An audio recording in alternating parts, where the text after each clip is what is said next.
calves are thriving better. I have no issues with bad scour.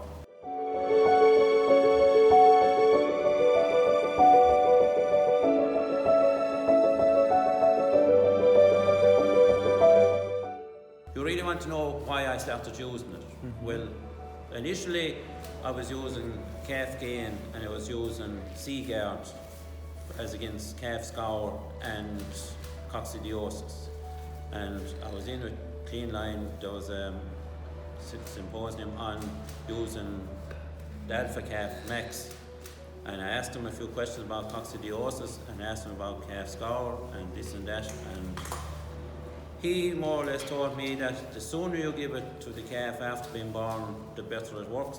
So what I do, every calf that's born, when he hits the ground, gets 20 cc's of Alpha Calf down the throat.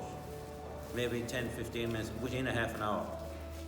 He's okayed in until he gets beastings. He gets beastings within 2 to 3 hours of being born. When he's next feed in, I give him 10 cc's. I do that for 2 days. And then they go back to 5 cc's in every feed. Now, I have found that the calves are thriving better. I have no issues with bad scour. I find that when calves do get a touch of nutritional scour in the shed, give them an extra shot of it morning and evening, it helps. They don't go downhill. I didn't have to treat any calf in the last 2-3 years since I started using it for a serious scour. The scour seems to be at bay, they're able to fight it, they have the immune built up, I think they have anyway, but that's the way it seems to work.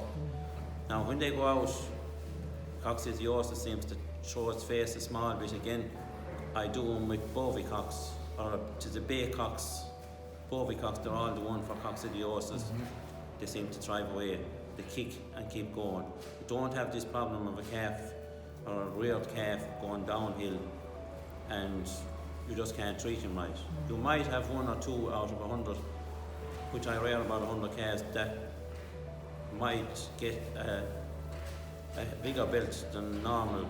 They will go back, but eventually they don't ever catch up, but they survive and they get there. That's my experience of it so far anyway. I have been happy with it. And if I see a calf going with a touch of scour and he's a bit slow, I go in straight away with 20 cc's. And that generally settles them down? It settles them down a good bit, yeah. I didn't have to use a scour powder for the last 2 years. And that's a big... Except in 1 or 2 cases, yes, but in general, I'm not using scour powder. A calf that survives the first week to rearing, mortality here would be about 1 to 2% max. Like, I mean, mortality, they talk about mortality in calves being born, like, you can be very lucky. Last year I had, I'd say I lost about 4 calves out of 112 being born. Now, I wouldn't call that mortality on a rearing calf. What I call mortality here, what you're looking for in mortality is the calf that gets the pin, he's been fed, what he gets a setback from. I'd say I only lost 2 calves at the most per year. That's very good. Like when I was using Seaguard and calf gain, my mortality was higher. You lose on average about 3 or 4 calves in the rearing stage, up to when they go out.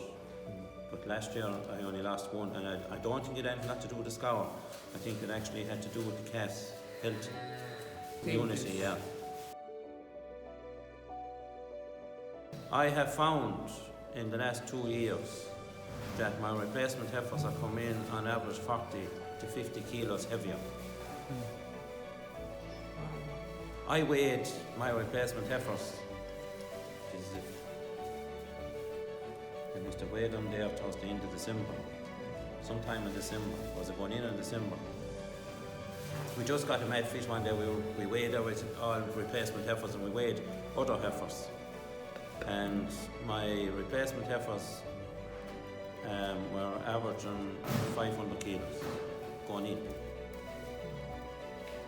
The best I could get previous years to that was 450, 440. There was in-calf heifers weighing from 470 to 530.